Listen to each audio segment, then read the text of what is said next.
The knock came late, when pride was thinner than hunger, and everyone knew who stood outside. Dean Martin wasn't supposed to be there. Not in that neighborhood, not on that night. One step inside could embarrass a family, or expose a city. And then he did something no one expected. Where are you watching from today? In the early 1960s, America wore confidence like a pressed suit, but hunger still hid behind closed doors. Fame had rules then. Stars stayed distant, charity stayed quiet, and poverty stayed invisible. When whispers reached Dean Martin that a family nearby hadn't eaten in days, it wasn't gossip. It was a test of those rules. Walking into a stranger's home meant crossing lines of class, pride, and publicity that could humiliate people he meant to help. The stakes weren't dramatic in the Hollywood sense. They were human. A mother's shame. A father's silence. Children learning early how to pretend they weren't hungry. If Dean sent money through a manager, the problem vanished cleanly. If he knocked himself, everything became complicated. People watched celebrities closely then, waiting for mistakes. A single photograph could twist kindness into spectacle. Yet doing nothing felt worse. This moment mattered because it forced a choice between comfort and conscience. The world expected a check, not a presence. It expected distance, not eye contact. And it certainly didn't expect a famous man to sit at a poor family's table and feel the weight of empty plates. What happened next would hinge on whether dignity could survive help, and whether help could arrive without asking anything back. The neighborhood itself carried rules written in glances. People helped quietly, or not at all. You didn't ask questions, and you didn't invite attention. The family at the center of the rumor had followed those rules faithfully. They paid late, skipped meals, smiled anyway. Their pride wasn't loud, it was careful. The mother stretched coffee thin and called it breakfast. The father worked odd jobs, leaving before dawn, returning after dark, never complaining. Neighbors sensed something was wrong but feared insulting them. In that world, intervention could feel like accusation. If Dean Martin arrived, the imbalance would be obvious. Fame would fill the room, sucking oxygen from ordinary conversation. The children might stare. The parents might freeze. And yet, hunger doesn't respect etiquette.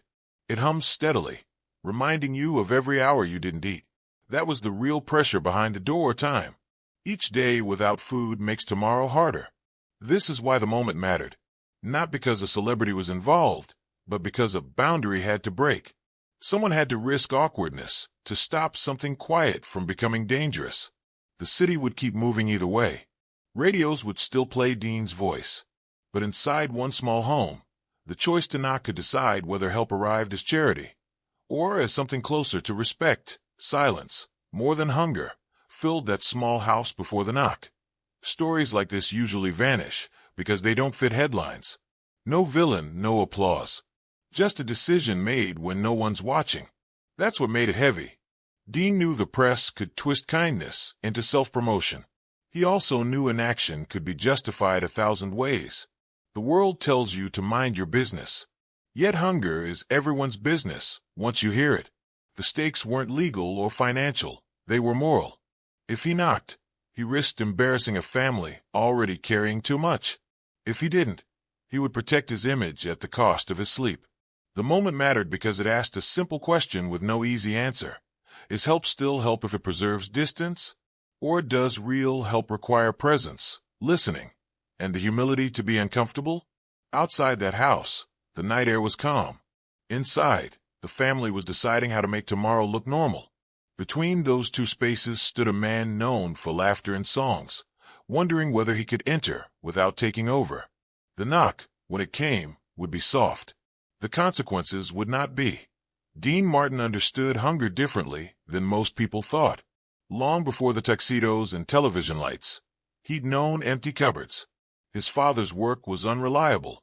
His mother learned to make meals from almost nothing. Young Dino learned to laugh early, because laughter eased tension when money didn't. Fame didn't erase those memories, it sharpened them. Success taught him how quickly people forget where they came from. It also taught him how easily generosity becomes performance. Dean hated that. He believed dignity mattered more than display. When he heard about the family, he didn't picture a problem to solve. He pictured a table. His mindset was simple. Don't arrive as a savior. Arrive as a person. He rehearsed nothing, planned nothing dramatic. No camera, no entourage, just a quiet visit. That restraint took strength. It's easier to write a check than to sit with discomfort. Easier to delegate kindness than to deliver it yourself. Dean's inner rule was clear. If he couldn't help without humiliating someone, he wouldn't help at all. That principle guided his steps as he approached the house. He wasn't sure he'd be welcomed. He wasn't sure he deserved to be. He just knew that walking away would feel like betraying the boy he used to be. His public persona suggested ease, but privately Dean measured moments carefully. He'd watched people lose themselves in gratitude, watched others resent help that came with strings. He wanted neither. The challenge was to offer something that didn't tip the balance of power. Money could. Presence might not. As he stood outside, he decided to ask permission the moment the door opened. If they said no, he would leave. That mattered to him. Consent mattered. It was a small act of respect in a world that often took it from the poor. Dean's inner strength came from restraint. He knew he could command rooms, but tonight he chose to lower his voice. He knocked gently, then stepped back, giving space. When the door opened a crack, he introduced himself plainly, without titles. "I heard you might need a neighbor," he said. Not a promise, not an explanation, an offer. Inside, a mother hesitated, calculating shame against need.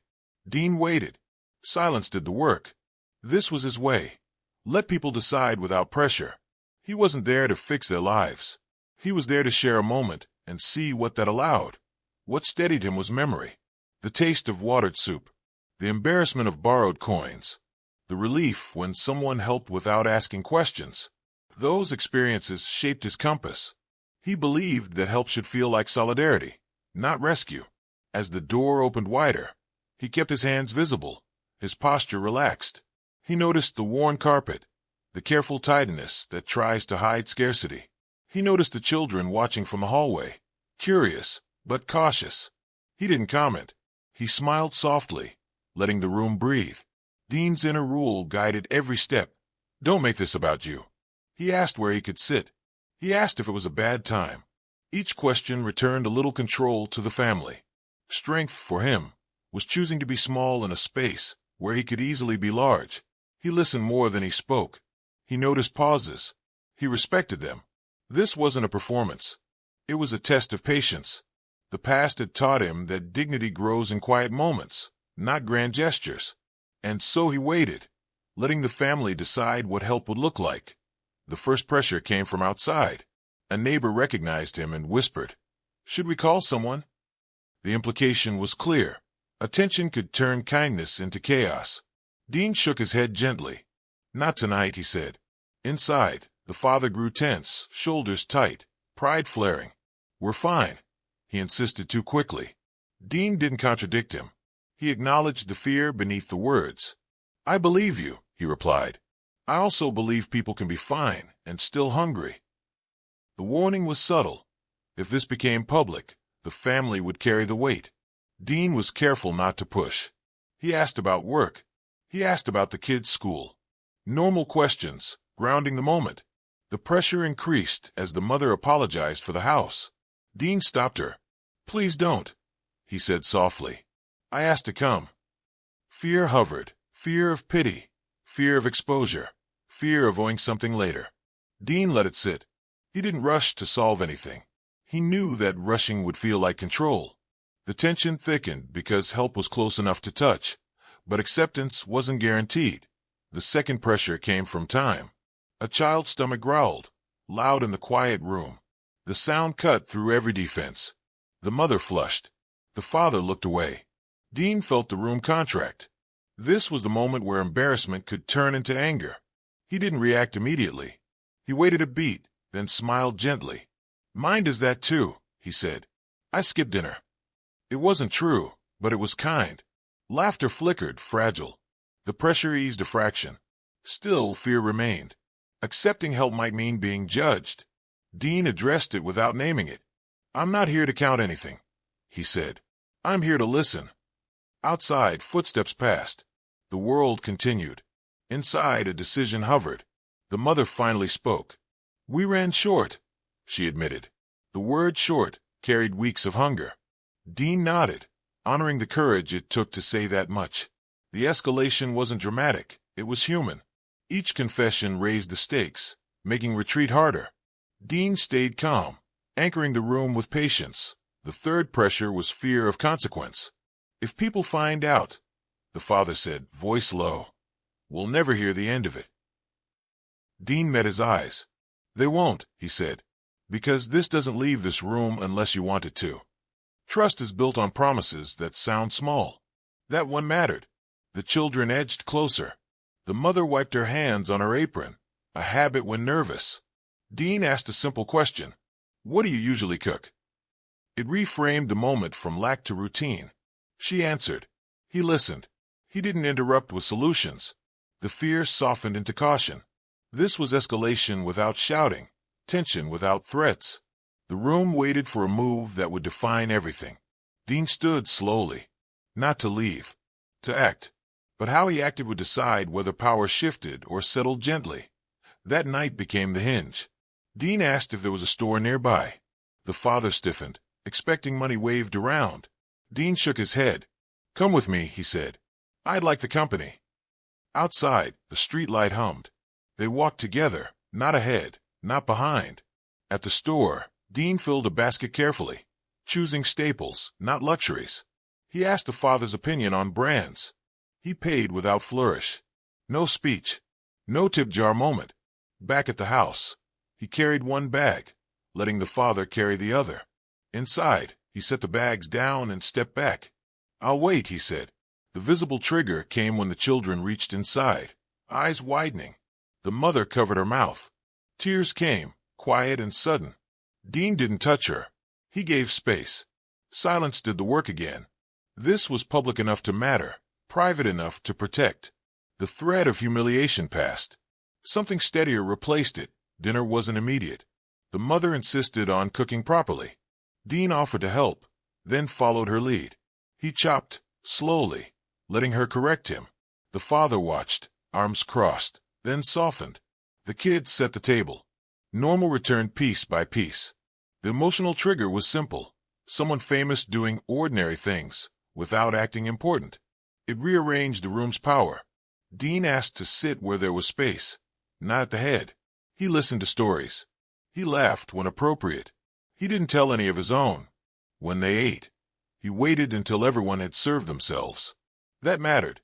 No one rushed. No one apologized. The threat had been hunger turning into shame. The cure was shared normalcy. Outside, a car passed.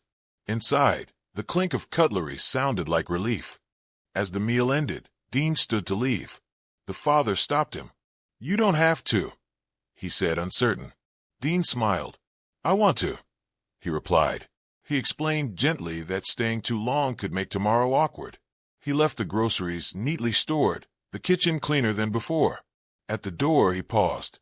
"If you ever need a neighbor again," he said, "knock on mine." No address exchanged. No promises beyond presence. The visible moment ended without applause. That was intentional. He stepped back into the night, letting the family own what just happened. The confrontation came later, unexpectedly. A local man, sensing something, confronted Dean outside the store the next day. "You buying gratitude now," he sneered. It was public enough to sting. Dean didn't bristle. He listened. Then he replied calmly, "No, I bought dinner." The simplicity flipped the moment. The crowd waiting for drama got clarity instead. Power shifted from accusation to truth. Dean refused to perform outrage. He refused to defend his image. He defended the act. Silence followed. It was genius not because it was clever, but because it was honest. Another voice chimed in. "Why them?" Dean answered without pause. "Because I heard them." The answer ended the argument. No hierarchy. No worthiness test.